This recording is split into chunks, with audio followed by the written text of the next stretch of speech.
Hormuz पर इस वक्त किसकी पकड़ मजबूत है? पावर में कौन है, ईरान या फिर अमेरिका? ये एक बड़ा सवाल भी है इस घमासान के बीच।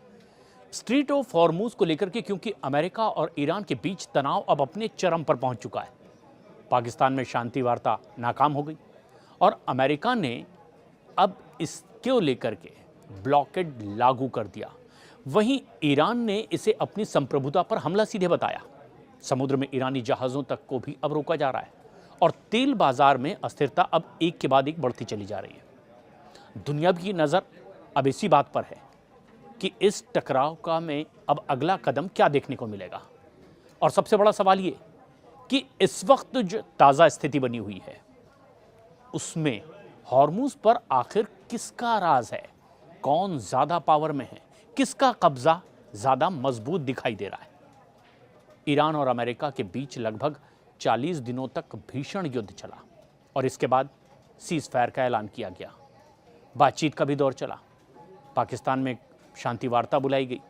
पाकिस्तान मध्यस्थ की भूमिका में था, लेकिन ये बातचीत पूरी तरह से बेनतीजा रही और सबसे बड़ा कारण उसका यही हॉर्मुज रहा कि आखिर इस पर किसका दबदबा रहेगा।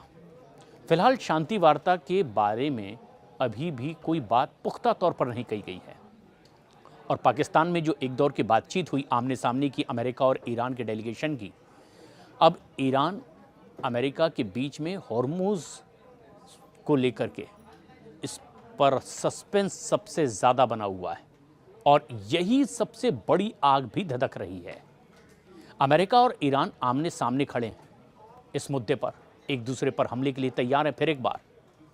लेकिन तेल का ये सबसे ख़ास रास्ता इस वक्त किसके हाथ में है? क्या लड़ाई इसी की है? सवाल हर किसी को परेशान कर रहा है। दोनों देश अपने अपने दावों पर अपनी जिद के साथ अड़े हुए हैं, लेकिन इन दावों में कितना दम है और किसका दावा ज़्यादा मजबूत है, पूरी दुनिया आज यही बात समझना भी चाहती है। अमेरिकी राष्ट्रपति डोनाल्ड ट्रंप की सख्ती एक तरफ साफ देखी जा रही है और इसी की वजह से पूरा माहौल गरमाया हुआ है। ईरान भी पीछे हटने को कतई तैयार नहीं है। कई देशों की अर्थव्यवस्था आज इसी रास्ते पर टिकी हुई है और इसलिए पूरी दुनिया की निगाह है स्ट्रेट ऑफ हॉर्मुज पर। दुनिया की आधी से ज़्यादा तेल सप्लाई इसी रास्ते से है और एक छोटी सी गलती से ग्लोबल इकोनॉमी पूरी तरह से हिल सकती है। अब बड़ा सवाल, क्या अमेरिका का ब्लॉकेड काम भी कर रहा है या ईरान की धमकी असल बात है? सस्पेंस हर घंटे बढ़ता ही चला जा रहा है। दोनों तरफ से बयान आ रहे हैं, अपने अपने दावे आ रहे हैं, लेकिन दोनों ही बयान युद्ध को ख़त्म करने की तरफ इशारा नहीं करते, बल्कि अगला बड़ा अटैक उनकी तरफ से होगा। ये संकेत दोनों ओर से मिल रहे हैं। ऐसे में आखिर सवाल ये है कि हकीकत क्या है, चल क्या रहा है?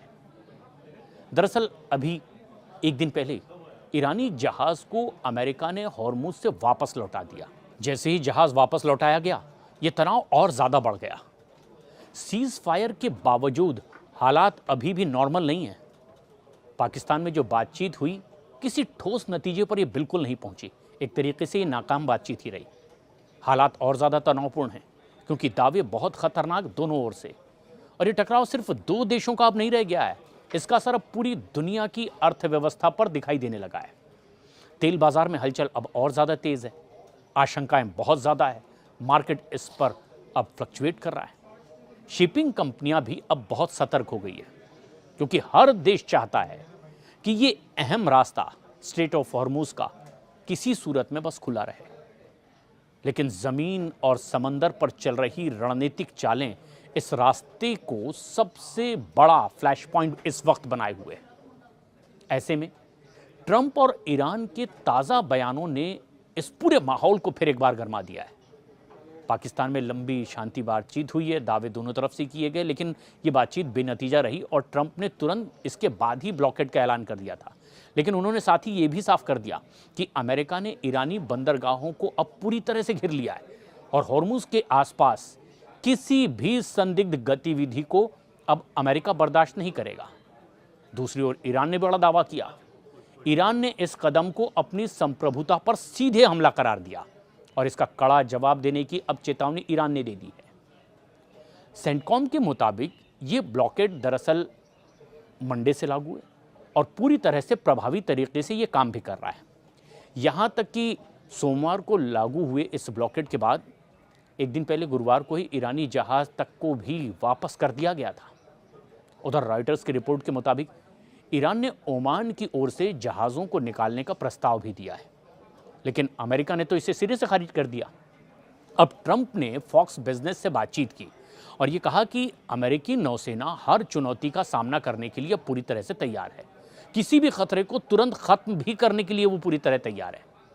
तो उधर ईरान के राष्ट्रपति मसूद पजेश्कियन ने एक खास मीडिया हाउस को बयान दिया, कहा कि कोई भी दुश्मन ईरान पर अपनी शर्तें नहीं थोप सकता और हर कोशिश उसकी ऐसा करने की नाकाम साबित होगी। दोनों देशों ने इस तरह का सख्त रुख अख्तियार किया है, कड़े बयान दे रहे हैं और इसका असर अब वैश्विक बाजार पड़ने लगा है।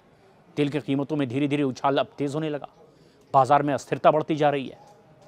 उधर ट्रंप ने रॉयटर्स को एक और बयान दे दिया और उसमें दावा किया ब्लॉकेड पूरी तरह लागू है और ईरान अब नॉर्मल व्यापार बिल्कुल नहीं कर पाएगा। इस बीच एक और बात सामने आई।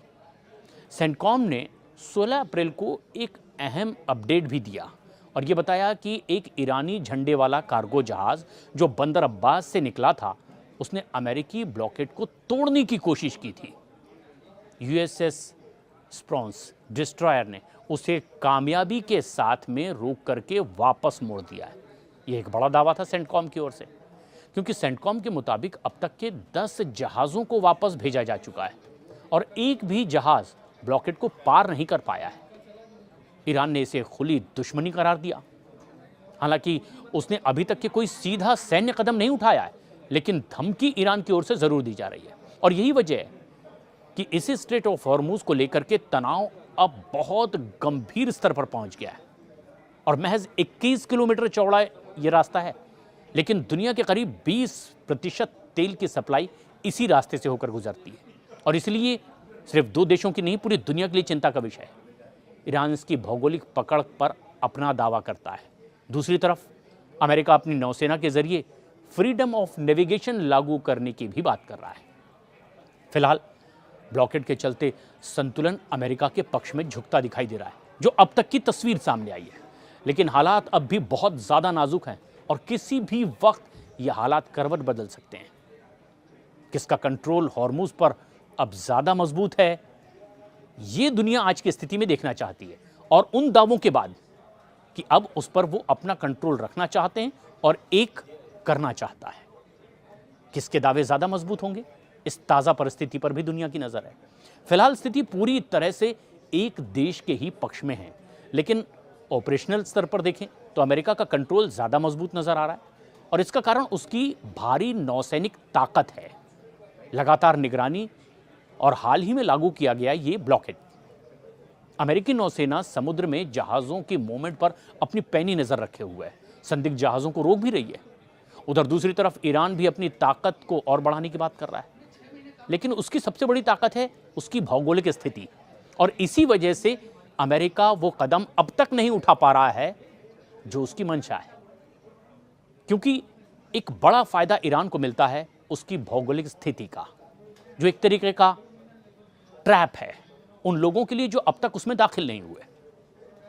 हॉर्मुज को लेकर के एक बड़ा हिस्सा उसके नज़दीक में ही पड़ता है, जो ईरान के पूरे कंट्रोल में। इसके अलावा ईरान के पास मिसाइल और तेज़ हमलावर नौकाओं की भी एक बड़ी क्षमता है और ऐसे में ये कहना गलत नहीं होगा कि अमेरिका समुद्र में मजबूत तो है, लेकिन ईरान इस पूरी क्षेत्रीय दबदबे की वजह से बराबरी का संतुलन भी हॉर्मुज पर बनाए हुए है। लेकिन इस तनाव के बीच में जो बातचीत हो रही थी पाकिस्तान में, वो अब तक क्यों नाकाम साबित हुई है, ये भी एक बड़ा सवाल है। दरअसल पाकिस्तान में हुई शांति वार्ता के नाकाम होने के पीछे वैसे तो बहुत सारी वजह हैं, लेकिन सबसे बड़ी वजह दोनों देश अपने अपने मूल मुद्दों पर अब भी अडिग हैं, उससे कोई समझौता करने को तैयार नहीं। ईरान ने अपनी संप्रभुता और रणनीतिक नियंत्रण को लेकर के कोई नरमी नहीं दिखाई है, जबकि अमेरिका ने सुरक्षा और समुद्री रास्तों की स्वतंत्रता को लेकर के अब सख्त रुख अख्तियार कर लिया है। इसके अलावा दोनों देशों के बीच में भरोसे की भी भारी कमी सामने आ रही है। क्योंकि रत्ती भर ईरान अमेरिका के दावों पर, उनके वायदों पर भरोसा करने को तैयार नहीं है और अमेरिका किसी भी पल इस तरह के हालात को बदल देने पर आमादा दिखाई दे रहा है।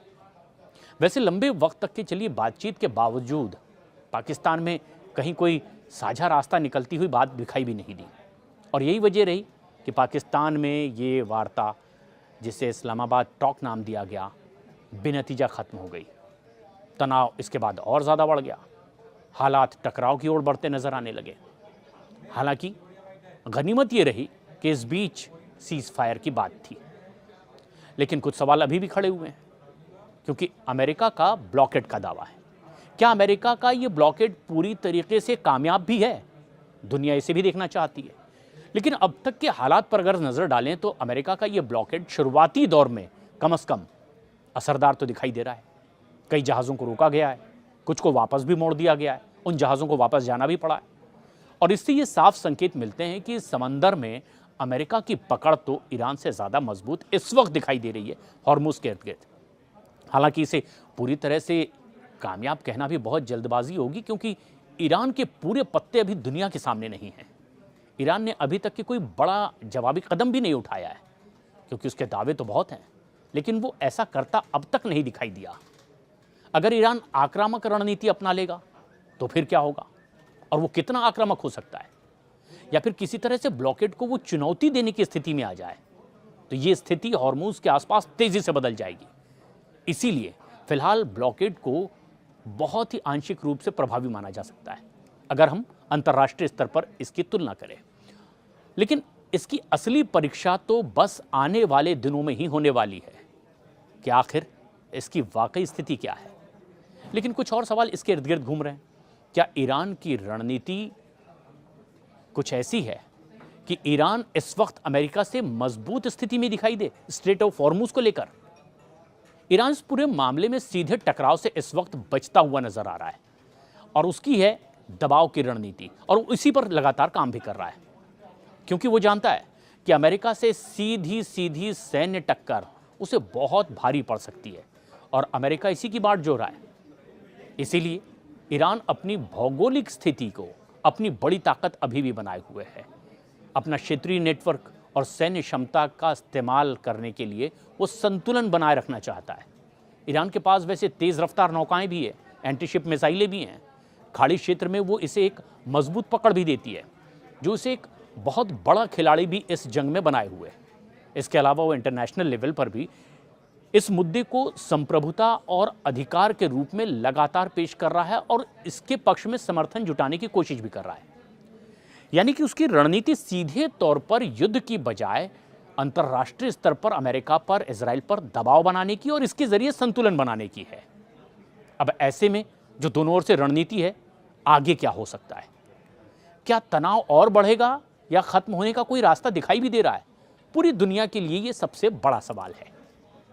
ताज़ा स्थिति देखें तो आने वाले दिनों में स्थिति बेहद संवेदनशील बनी हुई है। बहुत सेंसिटिव है ये मसला। अगर एक कदम भी किसी एक पक्ष से उठा लिया गया तो मामला कई गुना ज्यादा विस्फोटक हो सकता है और कई संभावनाएं इसकी खुली हुई हैं।